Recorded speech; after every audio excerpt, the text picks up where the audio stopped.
So we'll start with attack, and then if people have any questions like partway through, then we can switch to those. But the main thing I was going to talk about with attack is when I start coaching this map, this was one of the maps that I took a lot of interest in, and I've always wanted to be, no matter like what team I'm on, I always take a lot of pride in being good at this map.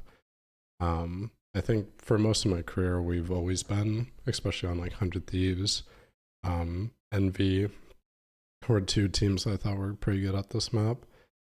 But the basic way I always break it down is for the macro of this map. I think when I watch people play attack, they overcomplicate the macro on this map a lot. And the basic thing that I always try to do when I start explaining this map is I always draw two boxes like this, and ultimately my goal is to basically just pull 3 people into the box opposite of where we're hitting, and then have only 2 people in this box over here. And it's just because Haven is a very blood heavy map. People play retake a lot, people gamble a lot, and then if people are in position, they flood. And the way that we try to get around doing that is mostly just by pulling this one rotator. So I'll do like the standard comp that most teams do right now, where they play like Nuances of a Breach. Those guys are normally fighting towards A, and then you usually have like a C anchor, and then Omen's floating in between like Garage and B, and he's kind of the rotate over here. And the main thing, obviously depending on the comp and how the team plays will change, but normally this guy becomes like the main rotator or the lean, and they don't move a lot of distance. But the way it normally works is, let's say they do an early A control, so I'm not going to do all the abilities, but they stun this, they smoke this, and then maybe they throw a dart on this back wall, and this neon runs up and takes all the space. Now they have this A-line control, which is the biggest thing that people focus on this map. That's why you see so many teams on defense and attack. They focus on taking this A-line because it's obviously better if I can leave as a defender 1 person here and hold this entire line and rotate all my other guys off. And now we have 2 people if they hit C, 2 people if they hit B, and then these other 2 guys are close to rotate to B or C, depending on which site they hit. So that's like the main thing that most people focus on this map is this A line. If you're an attacker, pushing people off of it. If you're a defender, keeping it. But the main thing is an attacker again. I think it's really easy to overcomplicate this map with how many pieces are moving around. My whole goal is controlling where this guy goes, because you can use these same tools against them where it's like, they have the A line, so they rotate off and this guy shifts over and maybe this guy leaves, or maybe they leave the neon and the Sova leaves. You can abuse the fact that they just have this guy on this line, just because you can control the rotates, right? And that's like when people play Viper or with Omen, you'll see like this smoke that teams throw. This is the way that you can abuse these lines, because once this guy loses vision of this line, he now knows that there's like a timing that he has to worry about. And especially in like a match setting, maybe in a scrim, people will gamble.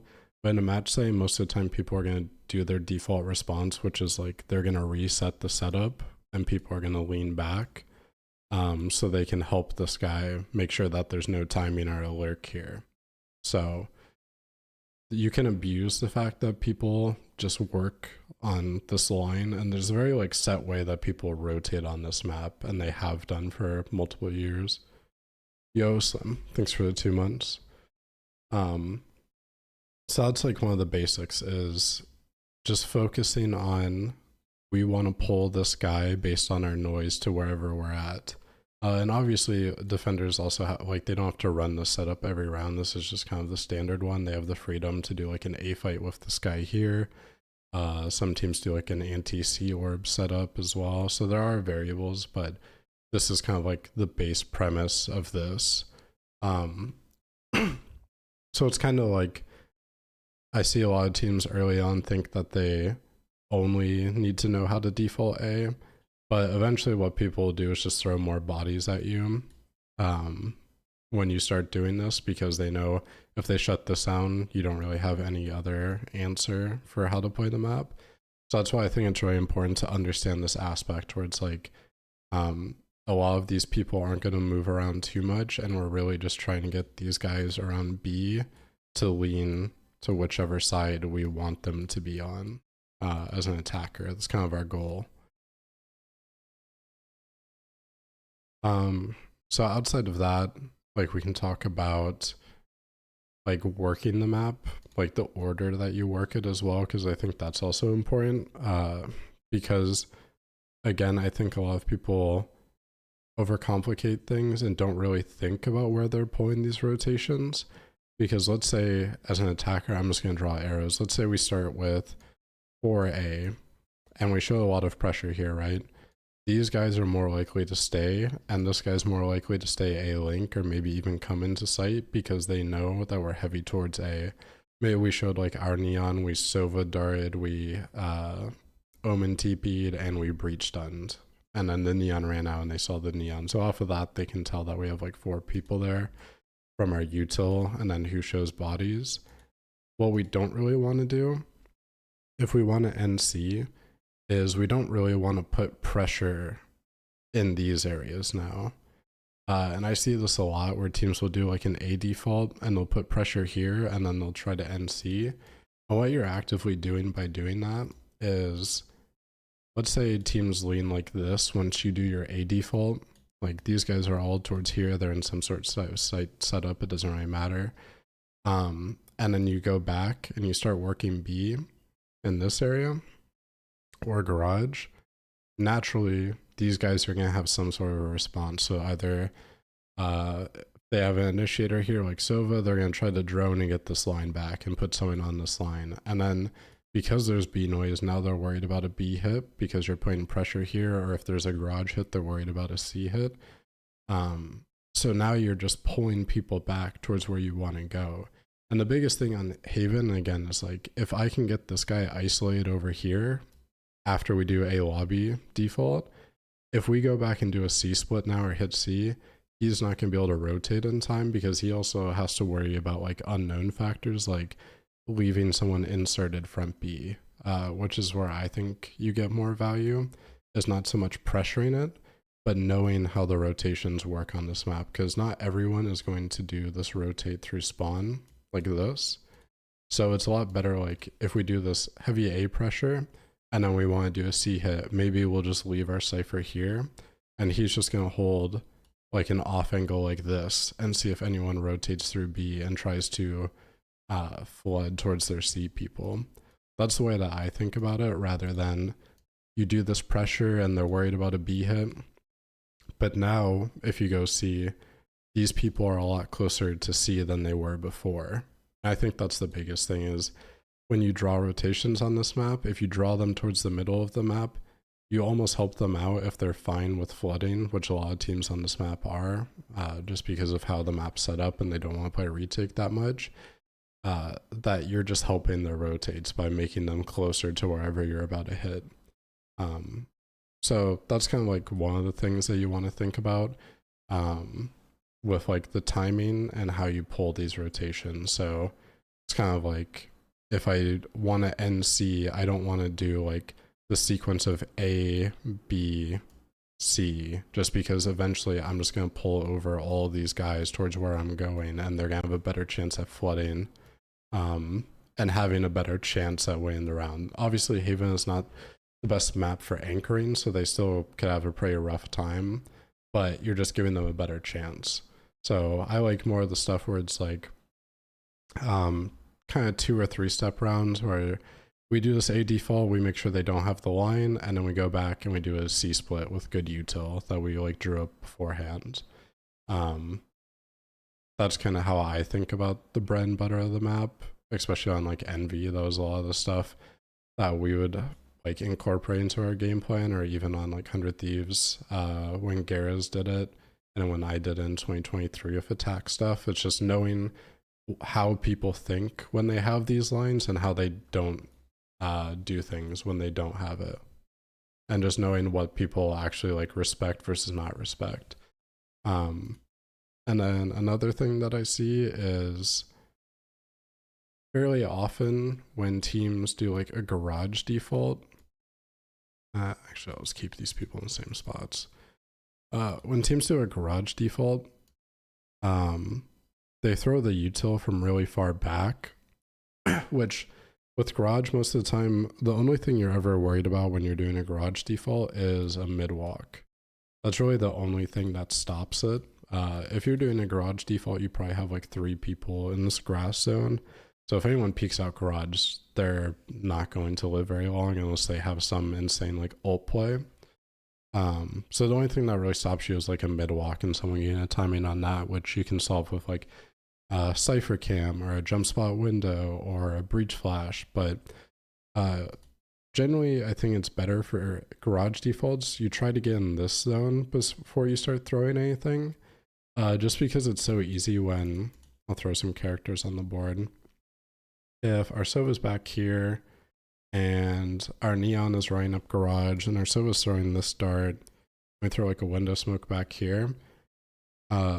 It's really easy once you see these pieces of util coming in for like Killjoy or like an Omen that's playing in window or something like that to be really ready for this type of take. And you also don't really know like where their util's at. Like if you're playing a Killjoy especially, I think it's really good when you get into this corner before you garage default and you can hear like where their turret is, where their molly is, do they have an alarm bot? I think answering those kinds of questions is really important before you start doing stuff.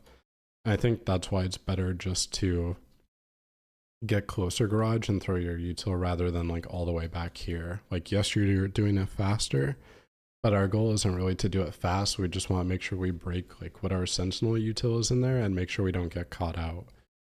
Because most teams, when you do a garage default, they probably have some sort of trap. Like last year, one that we did a lot was once they came in garage, we'd have like some piece of util here to see if they're in. And then Bang would blind this, and then we'd peek window, and then we'd just trap that part and retake garage. So that's why I think it's a lot better to get close, listen, and then talk about how, or maybe sometimes you don't even need to talk about it, you just do like your standard garage util, like smoke window, dart on the ground, and then take it. But I think that's a lot better than running in. Because then at least now, if you need to get out of this as well, if they go to retake it, you have people here that can throw util for you to get out. Like if they start retaking, Breach can like counter flash this, or he can stun it or something to make their fight not so easy on like your duelist trying to get out. So that's A default, garage default, macro. And then I think for like B, because I haven't talked about that much, I think the best way to abuse B is either very early round or very, very late round. And the reason I say that is for the same reason where it's like, you can kind of tell based off of what util people throw, what type of setup they're in. Like obviously the breach stun is a pretty huge one. If this guy does this stun like that looks like it. If he does a stun like this, then I know he's A-Link. If there's a stun like this, I know he's on A site, and that can kind of dictate depending on what other util you see. Like if the Sova throws any dart inside of lobby, then that's a +1. If you hear the neon running up, that's a +1. And then at that point, if like let's say the breach stun from here and you see all this other util or you hear neon on top of it, these guys only have limited options, right? Like they can either double up and hold this part of the map, or they can play like 1-1 and try to give and just play retake. But most of the time people are going to just try to like double up and keep the space where they can work off of each other, something like this, and just give B for free. And FaZe was a team when we played them in like 2022, where they abused this because on our defense, the way that we played it, we gave B early a lot, especially in the chamber meta, because it was just get chamber on the A line and then hold the A line. And it still kind of works the same way with these comps where a lot of people are more likely to give B. So you can go B early because of these gaps and kind of like from these assumptions that we're making. And even then, like, not a lot of people, unless they have a specific game plan for it, are going to anchor B just because the util is so overwhelming. So that's why I think early round is good. And then late round, why I think it's good is if teams don't have good protocols on this map, for defense, so let's talk about it quickly. One of the biggest things I think on defense is it's very hard to play for A and C late round and not B. And the reason for that is usually, especially in the Cypher meta, once they break whatever util you have here, you give up these sight lines, things become very awkward for holding the map because at any point you have to worry about people pushing out like these links and how much space they can have. And they can start doing weird stuff like rewrapping through garage window. There's just a lot of timings to worry about. Even if these guys are like back here spotting it, it's just a very weak setup. So that's why generally like one of my big coaching points is always that I would rather play retake on one of the extremities because there's less to worry about in terms of like lurks and stuff like that. Like if they hit C, there's only so much space that they can occupy when they do a C hit in the late round and we're playing for A and B versus the amount of space that they could possibly have like for this B hit and then also lurks on top of it because people can re-lurk through this way for any B hit. So that's the stuff that I don't really like dealing with, so I think it's just easier to play for B plus an extremity, whether it's B and C or B and A. That's just the way that I look at it because too many timings and too much space opens up if you don't play for B. So that's why I think if you can abuse this for teams, because there are teams that don't have this kind of protocol and they'll try to play for like extremities because extremities like A and C are the most likely sites people hit on this map just for like bomb plant stats and stuff like that and just ease of hitting. It's a lot easier to slam those sites because you don't have to worry about people like spamming through these links or flooding in because it's one of the more central spots on the map. That's why I think B is better like early and late round. And then outside of that, I think that is most of the attack macro for this map. I think in terms of inserts as well, I think some teams focus too much on like holding a lobby after they take it. I think on this map it's better to move often and quickly and make the defenders really confused about where you're pushing and pulling them, just because these angles are pretty hard to like have consistent crossfires and people can get timing on reclears. The biggest thing is you just don't want people, once you take a long or a short or whatever, to be able to push you off freely and like re-get this line for free. But you also have to make sure that, and this is more of a broad map thing, that when you start putting pressure somewhere else, that's actually compelling. Because a lot of teams will do this as well, where they will show like these 4 people here at the start of the round, and they do their default, whatever it looks like, and they know there's 4 there. And then they'll leave a certain amount of people, and they'll try to push off another part of the map. But like if this neon still gets spotted at A while these guys are pressuring garage, a lot of teams are just going to gamble that it's still A. Just because like the duelist is here and you're probably not going to exec without your duelist. So that's like a really important thing to think about a lot is once you've shown yourself, who should be showing themselves in like other areas and who can't be seen. And that's the biggest thing. Like if you do a default and you insert your duelist, they really need to either like get the kill or be in a spot where they can't be seen until the guy's like too committed. Like maybe the Omen is holding an off angle here for like this angle for the long reclear, and then the duelist kills a guy walking up short on this angle, then that's fine because this guy was super far committed to get in that situation. But if your duelist is just standing out in the open here and then someone re-peeks this or drones in, they get tagged, then that's going to cause a lot of issues because now they can just gamble that this pressure over here is fake. And then outside of that, I think that covers a lot of attack. Just like, again, I think like doing A to C stuff is good, having like a basic default. Depending on like what your comp running, I think will influence whether you do like a short default or a long default. Like if you run the Viper comp, or any sort of Viper comp, doing this wall and doing like a short default is obviously very strong. And then there's like a few different smokes that people throw for like openings on attack. Like this brick smoke one is the most standard, where people do this. The way we did it that I think is better is you do this mid-air so it falls to the ground so you can see if anyone gets in it, because a lot of duelists will run up and try to get in the smoke for a refight. Some people do the smoke. I don't think it's super necessary, unless there's like a certain comp that you're having issues with. And then outside of that, like standard garage smokes, there's the window one. You just want to make sure that when you do this window one, that they don't have a bunch of space to jump onto this ledge in the smoke and then be able to jump out after. And then sometimes people, not many people are playing Killjoy now, but if there is a turret here, they'll throw this one to come in, and you can spam it and break it without it knowing that you're in fully. But people can also kind of tell that you're doing the smoke based on where they're playing on the site.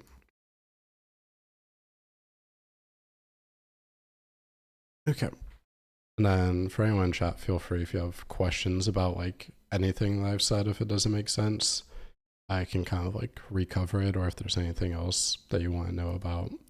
But that's the basics of attack for the most part. I think having short defaults, that's another area where it's like long default versus short default. I think obviously you want to deny orb as much as possible and deny this line, but with Neon, more people have been shifting towards like short lines. I think having at least one short opening is good, because it's also annoying when teams insert someone here. And let's see, I think this is about the radius. Is it? I'm basically just trying to show like the running radius of this. So there's like that noise circle that pops up on the map when you're sprinting. And having someone in this position or this position is really strong, because if people are bad about rotating and they're making a lot of noise while they rotate, this short guy can just hear like everything about where people are getting in position. Like if they're running into sight, if they're running out of sight, if they're shifting over. There's just a lot of noise that people can hear. Sometimes even from spawn, you can hear if like the C guy came all the way around. So I think having a short default against some teams is also good, but ultimately it just depends about like your comfort and your goal for the round. If you did a short default, probably leave this guy inserted and then have another guy like being able to spot for him while these guys pressure elsewhere, just so someone can't just walk up long. But it's also pretty unlikely that someone would walk up long and then reverse clear this guy. Most of the time this guy can catch a good timing if they re-clear long. So that's all of attack that I can think of for right now.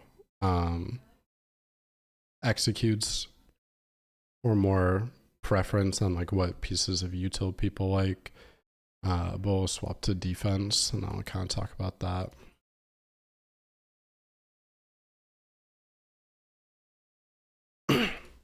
Okay, so same thing, we can talk about like A-line and A-lobby control and all that stuff, and that's ultimately like the best feeling on this map, is that we can get someone on this line to make sure that no one's there, or at least we're figuring out how much util is thrown that's thrown around by the attackers, or like how many people are here.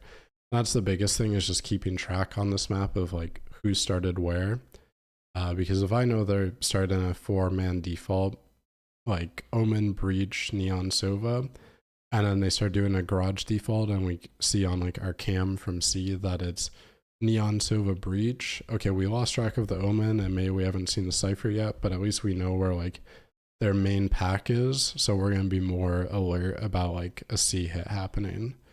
And the way that I think about the map is obviously you're gonna have to take gambles on this map sometimes, and I think overall retaking C is a lot easier than retaking A. And this is how I think about like other maps as well, where if it's going to be really hard to retake, because what happens a lot of time, right, is like this breach, the attackers take sight and their breach is here and he stun spawn and then they smoke it and then they aftershock it and it just becomes really hard to retake.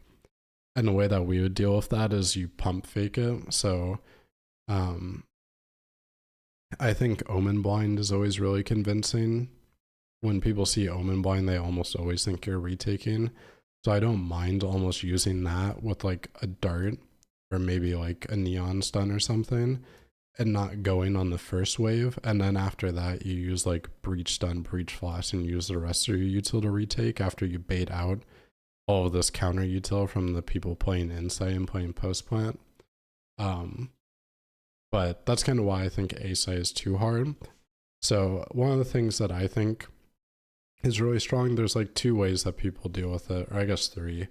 But people do like two different types of site setups, or they play retake, which again, retake I think can be like pretty gambly on this map. You can have a really good retake and just lose because they have a lot of util left over. So that's kind of one of the goals, especially with this meta, where it's like you want people to use a lot of util early, so they only have their rechargeables for post plant. Like breach stun, you don't want their breach to have like full breach flashes and aftershock and stun because you just let them walk into sight. So the way that I like doing it, and you can watch 2023 100 Thieves, we did this a lot where we would play for short. Just because the meta usually when people do sight hits, especially with this type of comp, is I'm just gonna put people in their spots. It's usually something like this, like a 4-1 hit, heavy from long. They don't really care about short because short can be kind of weird with all the shotguns or like close corners and clearing this stuff. So they normally just have this guy and he just contains it, and as they're executing the site, he'll gradually take space. But what I find is successful is keeping the space before the hit, and this guy can even like watch long and get into short at the same time, or like off angle and go into short from like this angle, and have this guy take a 1v1 on the cipher, or this lurk or whoever it is, just because I feel much more confident in this 1v1 or doubling up and taking this fight rather than you sit in sight and get nuked, or you play retake and you just gamble on like the util timings, which I think is not reliable enough. So we would play for short a lot and we would just fight this one guy, double up and fight him, or we would just take the space and sit in these spots like off angle here, so that if this guy walks up short, we're off angled on him, and then if they walk up long, we're off angled on them. And we would do stuff like that. And it is very hard, but I would take hard over impossible. And I think the retaking part of A can be too impossible with these kinds of comps, especially now because people are starting to even save, like, if they go into a straight A hit, they save like their cipher util and put trips down and stuff like that. And then also the important part of this is generally as an attacker, when you're taking the site, you don't want to descale, is the way that I talk about it a lot. Because generally you just want to take the site and get in these pushed up positions so you can control these spawn chokes. But what happens when you control short is, like, let's say we kill the cipher and now they don't have any space here. Now they're worried about us rewrapping them this way. And then also naturally they can't plant really until they clear out short. So instead of taking all this back site space, these scalers are going to start descaling, is what I call it. Or you can just say like falling back, but they're going to have to descale to fight us short. So now they have even less space. So if our team, we had a good sign this round that they are going to hit A, or like we started rotating, there's now more space for these guys to try to flood in or take a timing into backside, because these guys are trying to deal with us short. So it just kind of flips the dynamic of the map by abusing the fact that like, hey, people do these like 4-1 execs. Why don't we just play for short? Because people don't really clear out short. And even if they do, like the most you'll ever see, I mean, some people do like short execs where it's like 3 here and maybe it's like the duelist or something like that. But a lot of the times, like it might just be like the lurker and then the Sova drones for them, which again, you're still fighting someone that is getting drone for, so you break the drone and then the other guy has to come off the drone in like a bad position. So these are the types of things that I like doing more on Haven. So playing for short is one, and another one you'll see, which I have mixed thoughts on this. People will throw like this smoke against execs, and it's kind of like an anchor smoke. And what you'll see a lot is teams will throw it with, they'll do like this with Viper because the orb's a bit bigger, and they'll just leave their Viper orb here the entire round, which that's also very annoying to deal with because the defenders can either play like these angles over here or they sit inside the smoke. The only issue that I have with this is all of these spots over here become very good, and these spots top short become very good, but a lot of times I see someone like in this zone here where the Sova is, and this Sova can't really take any fights off anyone else, nor the Neon can take fights off them. And I think that's like the biggest thing with any sights up or crossfires is you want to actually be able to take fights off your teammate. So that's why I like the short stuff more, because you could actually take fights off of these people. And with this smoke, it makes it a lot harder because it does make you feel more protected, but if the attackers scale well enough and they nuke the backside person, they're going to kill the Sova, and then they're going to start taking back sight, and then this Neon's in a really like odd position at that point because they don't have anyone to play off of. So that's why I think sometimes this smoke is good, because you can still get in it and then hold for people coming out short, which I think is good. And then also this crossfire I think is good, holding these people coming up long on this like same angle as much as possible. Like the Sova takes contact and then they swing to kill the Sova, they fall off a little bit, and then the Neon is hard tucked. Now they have to deal with this guy and the Sova can repeak. So that's kind of what I think is my preference on this map. Is if you're going to throw a smoke, I think this one can be a bit better, just because it becomes, this smoke does make the fights more scrappy and gives you a better chance than like obviously if there was no smoke. But a lot I see where it happens where it makes the fights like very hard for people to be on the same fights. And then once the smoke fades, and if the attackers have killed this backside guy, then it's really, really hard. So another thing is it also doesn't buy you a ton of space, because if people flood in, this isn't exactly like the biggest amount of space to flood into. Like one breach stun or one omen flash kind of gets this whole lane. So that's the other part about it that I'm not super big on. So when I'm playing for A site, this is kind of like the green zone that I like having people play in, just because there's so many like off angles and weird spots that people have to clear. And it makes these attackers, when they scale the site, they have to like descale into this zone. So that's A site, which I think is the like hardest site to deal with, which is why I think no one really has like the best solution, and why there's like a lot of different ways to play around it. What about smoke on the left? Smoke on the left, like long here, or like smoke here? Tell me which one. For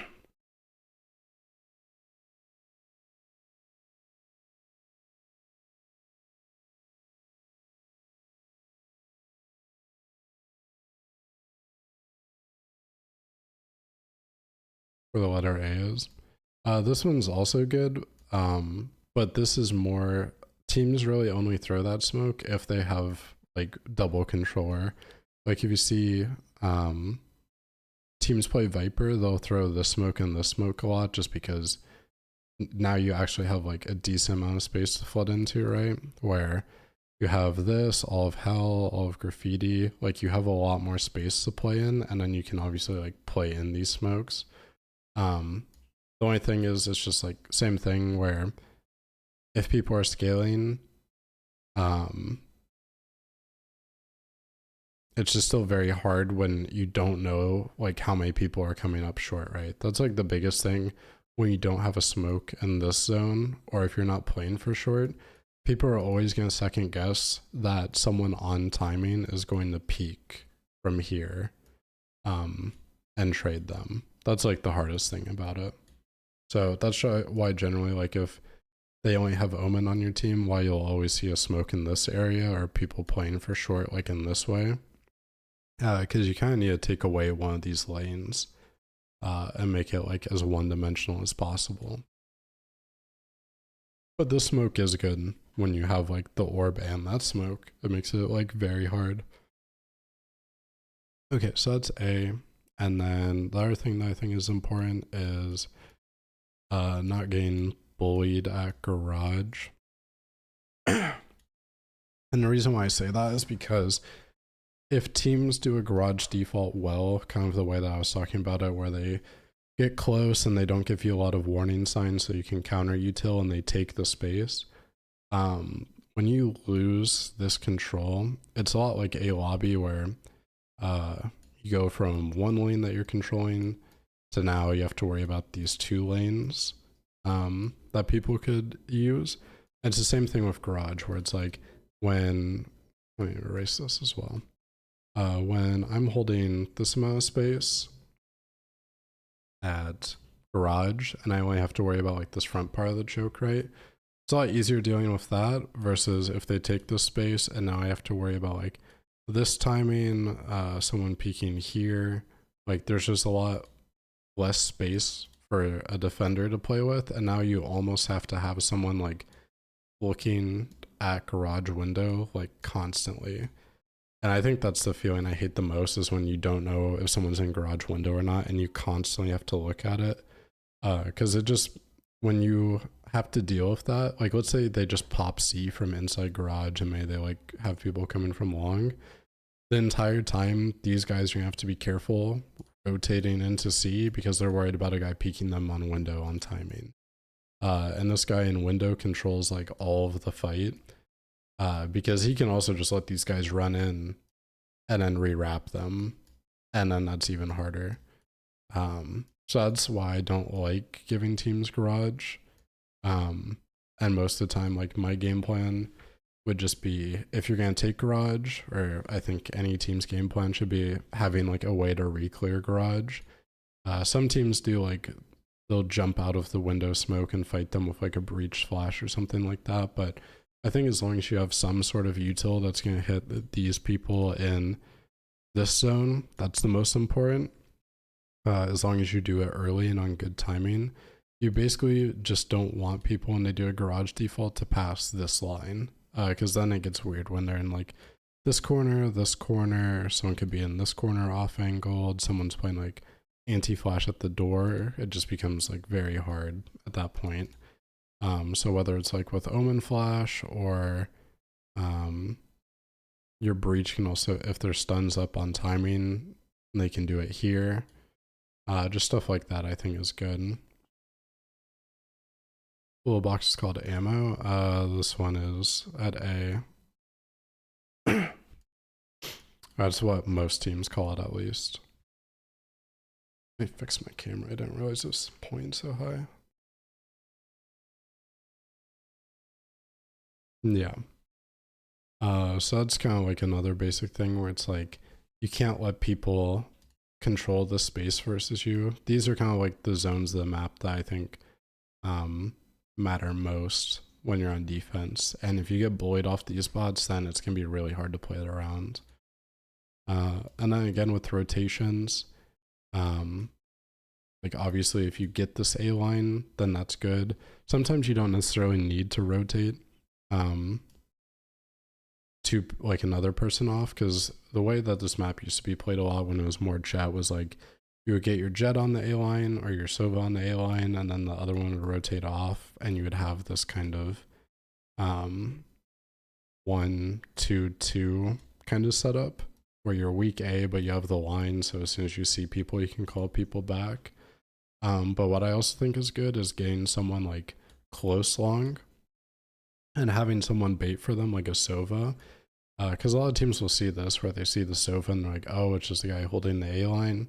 And then the Neon is just like trapping off of him. So if they start crossing, they can stun, they can off angle and take a fight and then stun. I think this is pretty strong, especially if you're playing a team that is going to go into an A default later. Because some teams just don't default A a lot, especially if you've conditioned that you're going to like smoke this, stun it, dart it, and take that control every round. They'll just start garage and try to break your sentinel util or something more productive because they can't take the space. But you can play against that where it's just like the Sova plays here, he breaks the drone when they reclear or whatever piece of util. Most people use the drone when they come back to reclear A. And then just playing for the fact that you know they're going to come back and trapping off of that.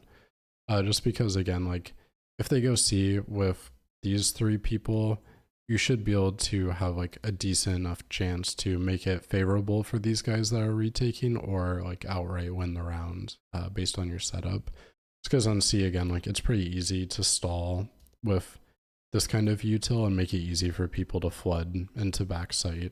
Whether you do the cage here or some people do the cage here and then smoke here. I think usually the cage, I can't remember if the cage sometimes has a gap on this. It just depends how you throw it. But if you throw it well, then there shouldn't be a gap. So these are kind of interchangeable. But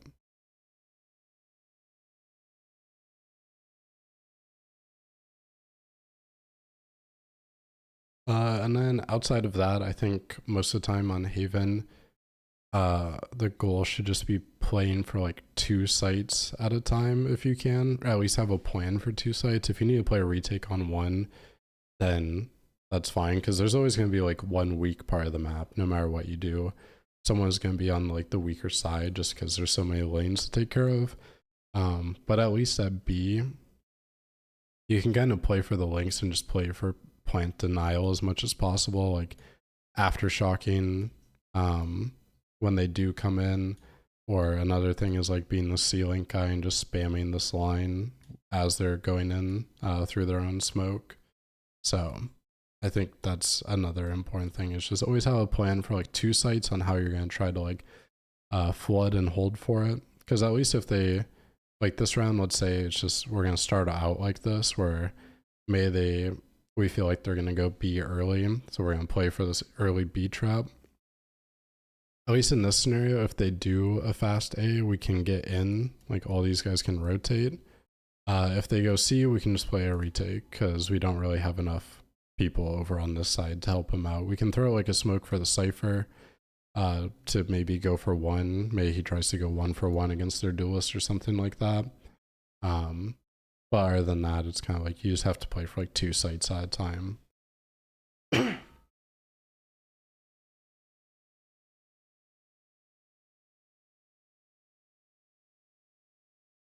Any other thoughts on like defense or anything I just covered there?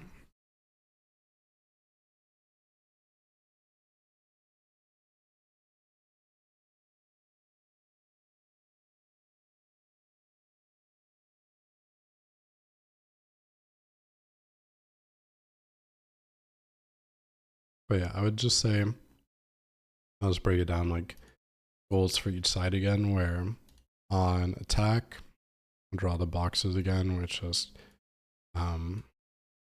we're trying to get the right amount of people into the right amount of box.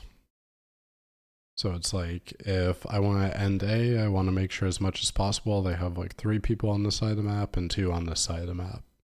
And the way that we're doing that again is if they're like 1, 1, 1, 2, like this is the guy that we're trying to draw over here by making C noise and making sure that he has to at least like lean or respect this. And again, even if people get A line against you, you can kind of use that info against them. Like if you know there's a pretty high likelihood that their Sova took this A line, even throwing the smoke, you have to practice it a lot because otherwise there's gaps in it. But once you get good practice on the smoke, it's kind of hard to show in Val Plant how to throw it correctly. But this guy eventually is going to have to respect that this smoke has pressure. Like that someone could walk through it and take short, and he's going to have to call a rotate over. And again, that's just another way that you can abuse these leans. Because most of the time, maps aren't, there isn't like 4 people rotating at once. You kind of have like your anchors, and then there's usually like one main rotator. Like Ascent's a good example where usually there's like 2 anchors on each site, and then one guy kind of floats around and goes to noise. And that's the guy that you're trying to pull with noise. And also like bait out some util along the way or break util, but ultimately it's just focusing on like one guy. And again, for attack, you don't want to like start A and then B and then NC that often, because you're just gonna, with step 1, you're trying to pull rotators towards A, and then step 2, you're just pulling them all back to the middle of the map so they can flood. And then if you NC, these guys are now in a much better position to flood to C because of your second step.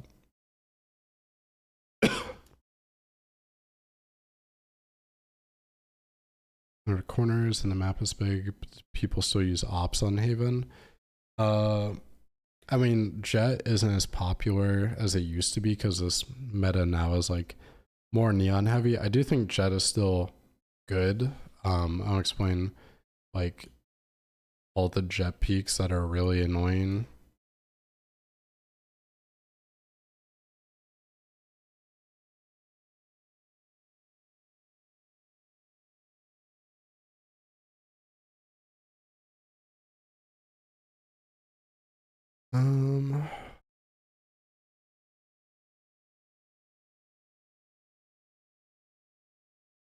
These are all the ones I can think of on the top, and this one I think is good as well.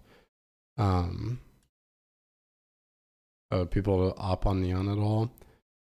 Not really, just because the thing is people don't want to deal with like flooding or retaking with an op. I think that's the biggest thing, because when you're playing like Breach, Neon, Omen, Sova doesn't really matter as much, but it also helps. When you're playing those kind of agents, you're trying to like run into sites, whether that's attack or defense, and take space, and the op just makes that so clunky. Because the main thing you're worried about is just like, okay, if I start A opping, also all these spots I've drawn are just like where I think it's good to op in general. These are like all the really good op spots.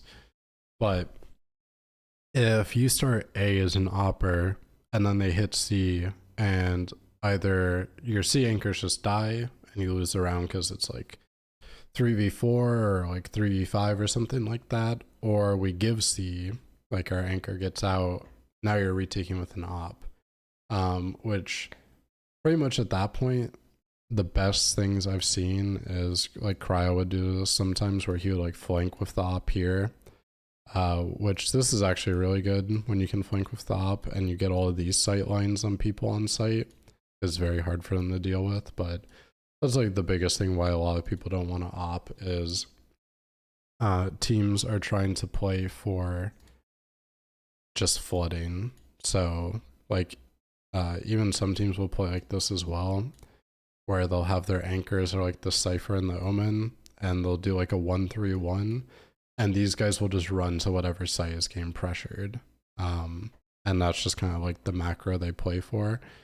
I think there's still a lot of value in the op. It just makes you have to focus more on like having good site setups for the rest of your team. Because obviously, like even if like your neon's opping, like I think neon opping is also good. If you do like a start of round like this, where you're gonna get the neon like sub for an A pick, or pick someone outside of lobby, obviously these guys at C better have a good setup, because if they get C split or C hit on, they can't just die, and they also can't really just like give it either. So I know some people have differences of opinions on that, but I think Haven is just a much more like technical map, in terms of like how precise your movements need to be in your rotations, and then your setups, and just how you play the macro, that once you start making like one or two mistakes in a round, it becomes very hard to like catch up to the other team when they're kind of controlling the pace. So you really have to have like good plans across the map for like every scenario. Like in this setup, like for neon zopping, what are we like? Obviously, we should be able to know what's going to happen if they go A, based off whether our neon gets a pick or not. But if they go B, what are we going to do about that? If they do a C rush, like what are we going to do? What type of util are people going to throw? Or are we going to do like this and this, and then our breach like rotates slowly because he has to worry about like this front B pressure, but he's going to like stun all of garage lane? Or is he going to wait till he's closer and he's going to stun like all front sight like this? Like those are the things that you really have to talk about if you want to play a more like in-depth game than just like this, right? Where you're just going to kind of flood, because people can also abuse this. Once they know that you just rotate to noise and like everyone rotates to noise, then it just becomes a lot easier for them to find that out and then abuse that once they make noise and you rotate to it. But yeah, and then also like retake strategy matters a lot on this map, and talking about how people should scale and what kind of space they should take.